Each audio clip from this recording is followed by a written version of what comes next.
Good morning, Indy. Yeah, good morning, John. And it is actually in the morning for a change, which is great. We're still here in Siem Riep, but what we're going to try and do is get to Poipet on the border. That's the little border town of Cambodia, so we can go back to Thailand without using the minibuses and all the tourist buses, because they're a weight pain, they take longer. In the old days, you could do it in a grand taxi, which is a shared taxi, which is actually more fun. So we're going to go and look out for it.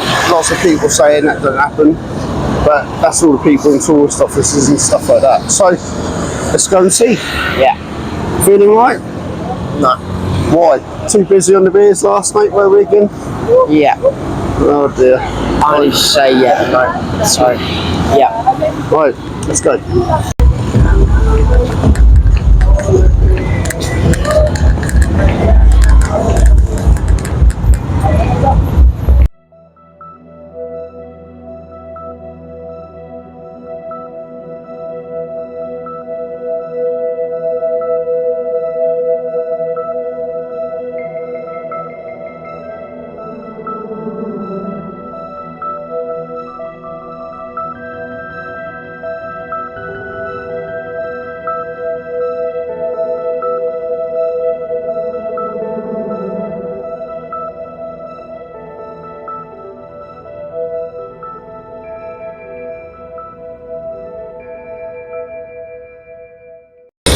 So there's Indy over there, sitting in a place we found to eat pizza. Nice. Really nice. Called the Flying Zebra. If you're in Siem Riep, come here. Just having a breakfast before we get on with the journey. Best pizzas in Siem Riep, apart from obviously the happy ones.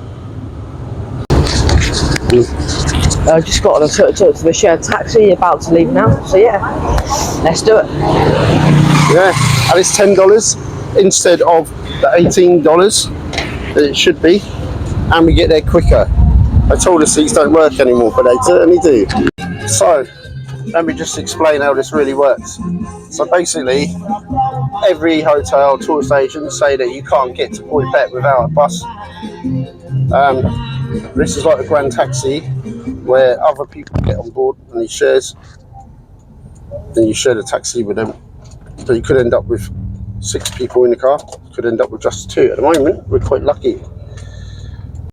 So we have stopped to pick up passenger number 1. Where is she going to be sitting? We will see. Oh, she's sitting in the front. That's handy. It always was amazed me in Asia, like how much stuff they have in the windscreens of the car, and this one had a sun strip that come halfway down the windscreen. I'd have found it really annoying. So, stop for gasoline. Already?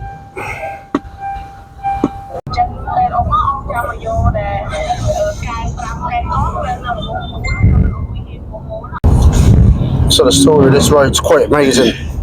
Originally it was a mud track, there's mud everywhere. You can see outside of the cars, the mud's in the field set. That road was blown up during the war, all the way along. So the main track, which was just mud, was full of craters, and so you all the time had to drive down off of the road, off of the bank, and along through the field, just get around obstructions. And then for years they didn't repair it because I think it was the king of Cambodia, or the president, had shares in the airline that flew to Bangkok, so they didn't want the road repaired because obviously they'd lose business, because no one wanted to take the journey. The journey now should take about 2.5 to 3 hours, and previously I've done it, I think the quickest I ever done it was like 8.5 hours. The one time it took 12. So it's actually a really nice road, although as you can see the driving is still horrendous. So now there are 4 passengers in the taxi. 4, can't you count? Wait. 1, 2, 3, 5. 5 even. Yeah. You still can't count? 1, 2, 3, 4, 5. But driver? Driver don't count. So there's 6 people in the taxi now. Well done, Charter, for his maths lessons.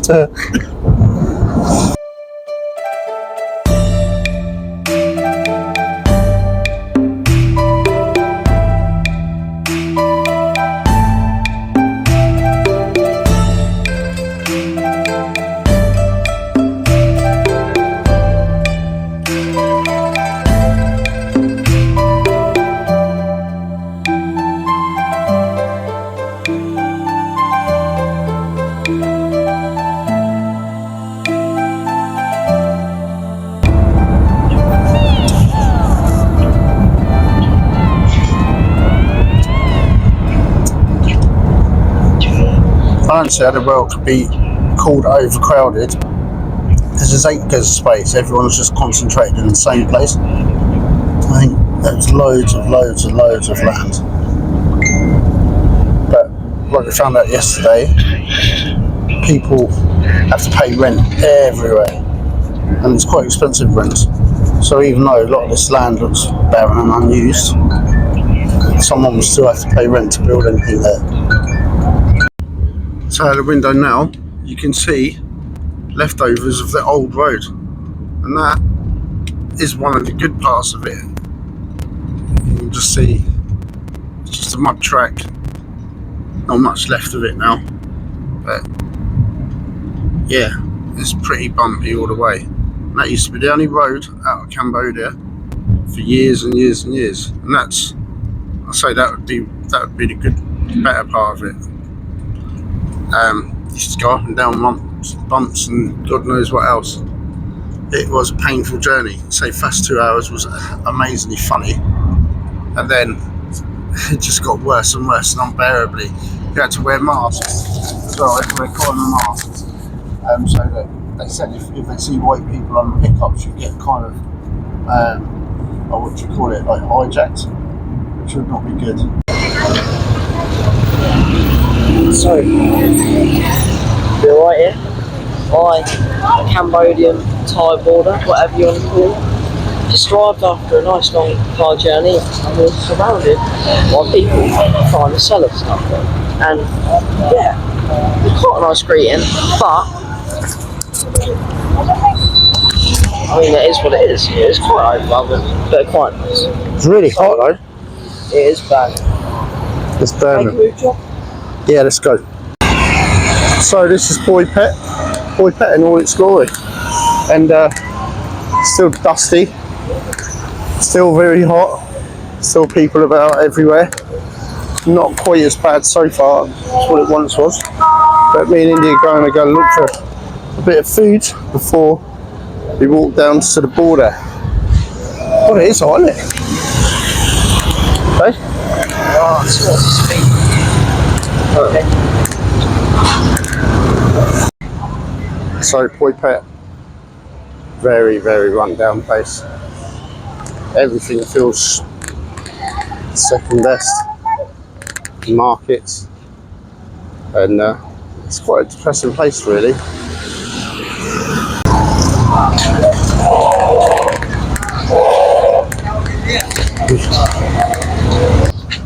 So there was lots of beggars around in this little town. Had a real frontier feeling, and I remember that. So Indy bought a load of pencils and pens so he could give to the kids, which was nice. Walk along here, it just reminds me all them years ago. Coming here, I think it would have been about 1999 or something like that. It was very different then. It's more built up. You've got the casino over the road, which you can't see here. But yeah, it's got that kind of edgy feel to it. Everybody around seems to be trying to make money one way or the other, and not in the best ways possible. I mean, you get people crossing the border to get cheap goods, drugs, all sorts of things.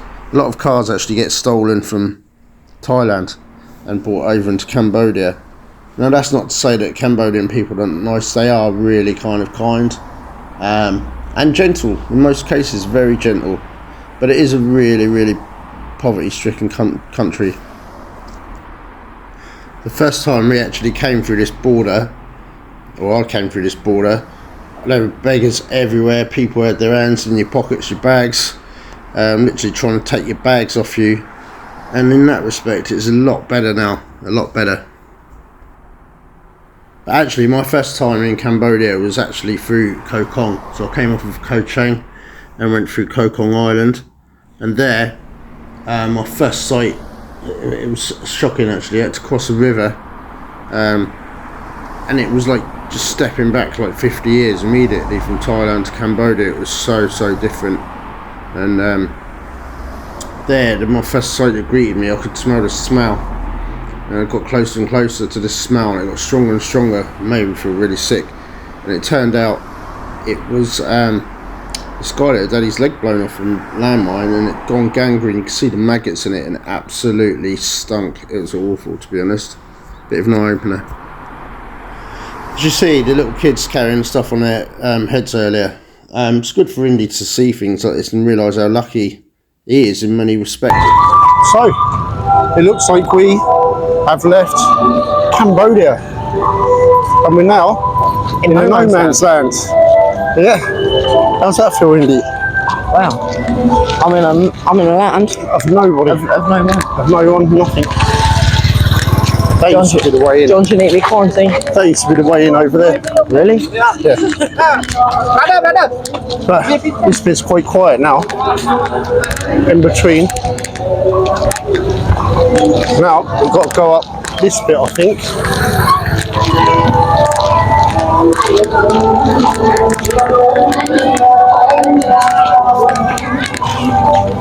Oh, It stinks. bit of rubbish down there, absolutely pongs. Just loads of people. Yeah. And go, oh, okay. So this is the no man's land between Cambodia and Thailand.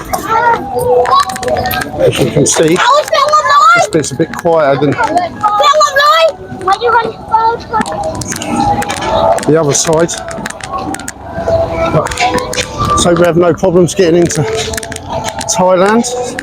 You never know. You never know. Oh God, someone's.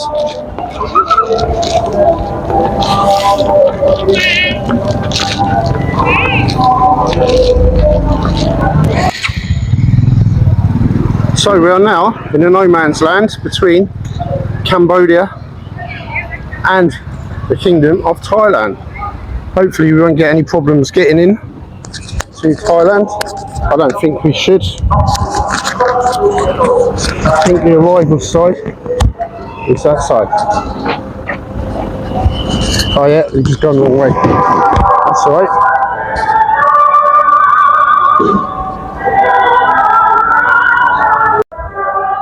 So we've just had to stop for the Cambodian national anthem, which in both Thailand and Cambodia they play at 6 o'clock every night, and everybody just stops. Cars keep going, but everyone seems to stop and respect it, which is kind of nice.